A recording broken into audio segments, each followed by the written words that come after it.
பிரபல பாடசாலையின் மாணவர் மற்றும் ஆசிரியர்களின் காணொலி சர்ச்சை, நலிந்தவின் விசேட அறிக்கை, அரசாங்கத்தினால் வழங்கப்படும் புதிய கொடுப்பனவு வெளியான அறிவிப்பு, கனடாவுக்கு அமெரிக்கா விடுத்துள்ள மிரட்டல், வரிசை யுகத்தை முடித்த பெரும் தலைவர் ரணில், முன்னாள் அமைச்சர் பெருமிதம், வெனிசுலாவை விட பெரிய தாக்குதல், ஈரானுக்கு ட்ரம்ப் பகிரங்க மிரட்டல், இலங்கையின் வாகன உரிமையாளர்களுக்கு அவசர எச்சரிக்கை.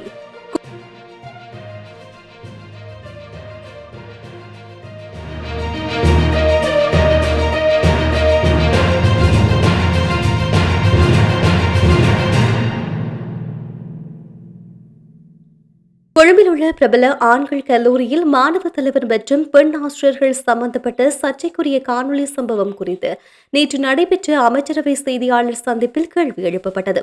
இதற்கு பதிலளிக்கும் விதமாக அமைச்சரவை செய்தி தொடர்பாளர் நளின் ஜேதிச கருத்தை தெரிவித்தார்.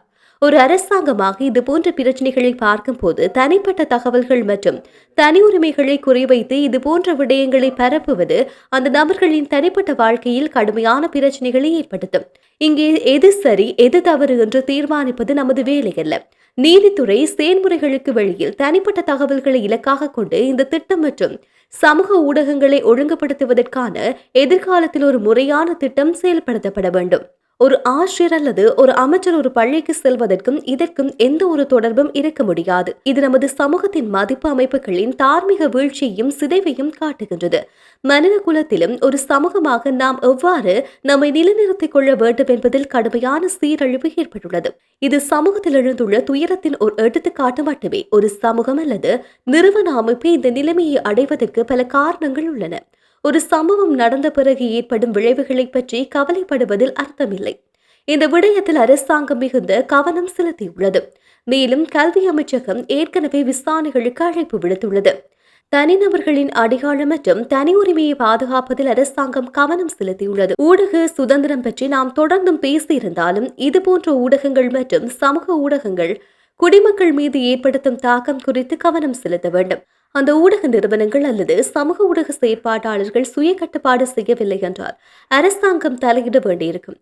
இது தொடர்பாக ஒரு ஒழுங்குமுறை கட்டமைப்பை ஏற்படுத்திக் கொள்ள வேண்டும். மேலும் ஆன்லைன் பாதுகாப்பு சட்டம் மூலம் அதன் ஒரு கட்டம் மட்டுமே. இது இப்போதும் இறுதி கட்டத்தில் உள்ளது. பொது ஆலோசனை முடிந்த பிறகு இந்த மசோதா அறிமுகப்படுத்தப்படும்.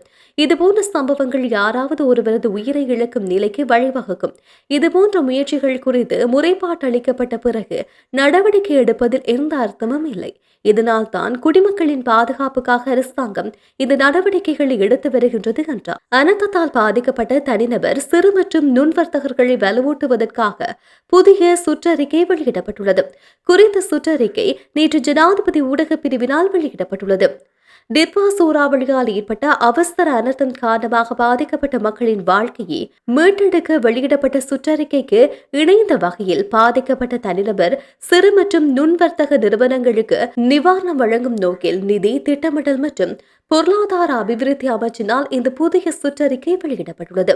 அனர்த்தத்தால் பாதிக்கப்பட்ட மக்களை வலுவூட்டுவதற்கான அரசாங்கத்தின் வேலை திட்டம் திகதியிடப்பட்ட இலக்கம் 8/2025 என்ற வரவு செலவு திட்ட சுற்றறிக்கை மூலம் அறிவிக்கப்பட்டதுடன் அந்த நிவாரண நடவடிக்கைகளை மேலும் விரிவுபடுத்தி மிக செயல்திறனாகவும் பயனுள்ளதாகவும் மாற்றுவதற்காக திகதியிடப்பட்ட இலக்கம் 8/2025 என்ற சுற்றறிக்கை மற்றும் 2026 ஜனவரியில் திகதியிடப்பட்ட இலக்கம் 8/25 என்ற சுற்றறிக்கை ஆகியவை இவ்வாறு வெளியிடப்பட்டுள்ளது. அமெரிக்கா மற்றும் கனடா இடையிலான பாதுகாப்பு மற்றும் இரு நாட்டு உறவுகளில் புதிய பதற்றம் உருவாகியுள்ளது. கனடாவுக்கான அமெரிக்க தூதுவர் பீட் ஹெக்ஸ்ட்ரா கனடா F-35 போர் விமானங்களை வாங்க மறுத்தால் அமெரிக்கா தனது போர் விமானங்களை கனடாவின் வான்வெளியில் இயக்க வேண்டிய நிலை ஏற்படும் என்று கூறியதை தொடர்ந்து இந்த பதற்றம் உருவாகியுள்ளது. கனடா 2023 85 F-35 விமானங்களை வாங்க $19 பில்லியன் மதிப்பிலான ஒப்பந்தத்தில் கையெழுத்திட்டது. இதில் 16 விமானங்களுக்கு பணம் செலுத்தப்பட்டு 2026 வழங்கப்படவிருந்தது. ஆனால் அமெரிக்க ஜனாதிபதி ட்ரம்ப் விதித்த வரி அச்சுறுத்தலுக்கு பின்னர் கனடா இந்த ஒப்பந்தத்தை மறுபரிசீலனை செய்ய முடிவு செய்துள்ளது. இதனால் கனடா 72 கிரிப்பன் போர் விமானங்கள் மற்றும் 6 குளோபல் ஐ கண்காணிப்பு விமானங்களை ஸ்வீடனின் சாப் நிறுவனத்தில் இருந்து வாங்கும் வாய்ப்பை ஆராய்ந்துள்ளதாக தகவல் வெளியாகியுள்ளது. பொருளாதார நெருக்கடியில் இருந்த நாட்டை மீட்ட பெரும் தலைவரே ரணில் விக்ரமசிங்க. அவருக்கு எங்கள் ஆதரவு தொடர்ந்தும் இருக்கும் என முன்னாள் அமைச்சர் மஹிந்த அமரவீர தெரிவித்துள்ளார். லண்டன் பயணம் குறித்து வழக்கு விசாரணைக்காக முன்னாள் ஜனாதிபதி ரணில் விக்ரமசிங்க கொழும்பு கோட்டை நீதவான் நீதிமன்றத்தில் நேற்று முன்னிலையானார். அவருக்கு ஆதரவு தெரிவித்து எதிரணி நாடாளுமன்ற உறுப்பினர்கள் பலர் நீதிமன்ற வளாகத்துக்கு வந்திறங்கினர். நாடாளுமன்ற உறுப்பினர்களான மனோ கணேசன், கபீர் ஹாசிம், ஹர்சடி சில்வா உள்ளிட்டோரும் ராஜித சேனாரட்ன, மஹிந்த அமரவீர உட்பட முன்னாள் அமைச்சர்களும் முன்னாள் எம்பிக்களும் வருகை தந்திருந்தனர். இதன்போது மஹிந்த அமரவீர மேற்கண்டவாறு கூறினார். நாட்டின் வரிசை யுகத்தை முடிவுக்கு கொண்டு வந்தவர் ரணில். நாட்டின் நெருக்கடி நிலை ஏற்படும் போது அவருடன் இருந்தோம், தற்போதும் நிற்கின்றோம் என்று அவர் மேலும் தெரிவித்துள்ளார். இதேவேளை நீதிமன்றத்தை நாம் மதிக்கின்றோம், நீதிமன்றம் ஊடாக நீதி கிடைக்கும் என்ற நம்பிக்கை உள்ளது என்று மேலும் சில நம்பிக்கையை வெளியிட்டுள்ளனர். அமெரிக்க ஜனாதிபதி டொனால்ட் ட்ரம்ப் ஈரானின் அணு திட்டம் தொடர்பான உடன்படிக்கைக்கு வர தவறியதால் கடந்த 6 மாதங்களுக்கு முன்னர் மேற்கொள்ளப்பட்ட தாக்குதலை விடவும் மிகப்பெரிய ராணுவ நடவடிக்கை எடுக்கப்படும் என கடும் எச்சரிக்கை விடுத்துள்ளார். நேரம் வேகமாக முடிவடைகின்றது, உடனடியாக ஒப்பந்தம் செய்ய வேண்டும் எனவும் அவர் தெரிவித்துள்ளார். கடந்த ஜூன் மாதத்தில் 12 நாட்கள் நடந்த இஸ்ரேல் ஈரான் போரின் போது அமெரிக்கா ஸ்டெல்த் குண்டுவீச்சு விமானங்கள் ரகசியமாக தாக்குதல் நடத்தின.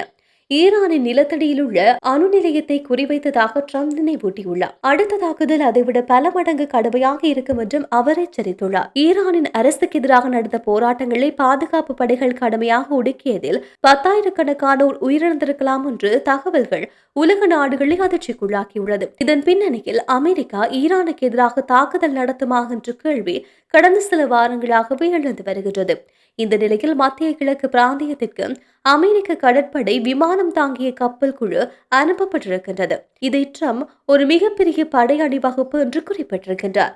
ஆபிரகாம் லிங்கன் விமானம் தாங்கிய கப்பல் தலைமையிலான இந்த படை வெனிசுலாவுக்கு அனுப்பப்பட்ட படையை விட பெரியது என்றும் தேவையெனில் வேகம் மற்றும் வன்முறையுடன் நடவடிக்கை எடுக்க தயாராக இருப்பதாகவும் அவர் ட்ரூத் சோஷல் பதிவில் குறிப்பிட்டுள்ளார்.